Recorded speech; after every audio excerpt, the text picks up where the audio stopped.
தமிழ்நாட்டில் 25,000க்கும் அதிகமான தாழ்த்தப்பட்டோர் மற்றும் பழங்குடியினருக்கான பணியிடங்கள் நிரப்பப்படாதது விமர்சனத்தை ஏற்படுத்தியிருக்கிறது. தமிழ்நாட்டில் 2000வது ஆண்டு முதல் இதுவரை தாழ்த்தப்பட்ட மற்றும் பழங்குடியினருக்கான 25,000க்கும் அதிகமான அரசு பணியிடங்கள் நிரப்பப்படவில்லை.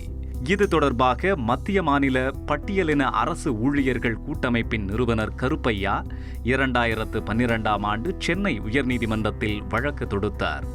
இந்த வழக்கில் கடந்த வருடம் ஜூலை மாதம் சென்னை உயர்நீதிமன்றம் உத்தரவு ஒன்றை வழங்கியது. அதன்படி 2015ஆம் ஆண்டு ஜனவரிக்குள் பின்னடைவு பணியிடங்களை நிரப்பும்படி தமிழக அரசுக்கு உத்தரவிட்டது. திராவிட முன்னேற்ற கழக ஆட்சியில் இருக்கும்போது 2011-12 19,304 இருந்த பின்னடைவு காலியிடம் இன்றைய அனைத்து இந்திய அண்ணா திராவிட கழக ஆட்சிக்கு வந்த பிறகு 27,610 உயர்ந்து விட்டது.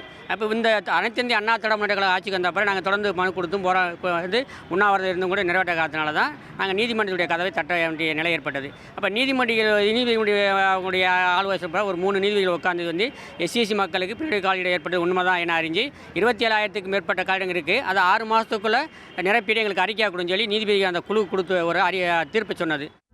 அரசியல் சாசனம் தாழ்த்தப்பட்டோர் மற்றும் பழங்குடியினருக்கான இடஒதுக்கீட்டை உறுதி செய்திருந்தாலும் விதிகளின் பெயரால் இவர்களது உரிமை மறுக்கப்படுகிறது என்று குற்றம் சாட்டுகிறார் முன்னாள் IAS அதிகாரி கிறிஸ்துதாஸ் காந்தி. பிற்பட்டோருக்கு ஒதுக்கீடு வர வேண்டும் என்பதில் ஒன்றுக்கொன்று முட்டிக்கொள்ளும் கட்சிகளும் ஒன்று சேர்ந்து கொள்கின்றன. அது எந்த கட்சியாக இருந்தாலும் சரி.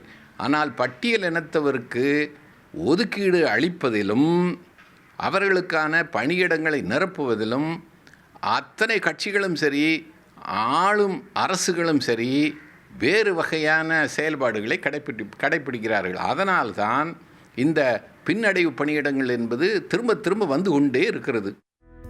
இந்த பிரச்சனை பற்றி தந்தி டிவி அரசு அதிகாரிகளிடம் வினவிய போது இது தொடர்ந்து வரும் பிரச்சனை எனவும் இதற்கான நடவடிக்கையை அரசு மேற்கொண்டு வருகிறது என்றும் அரசு அதிகாரிகள் விளக்கமளித்தனர்.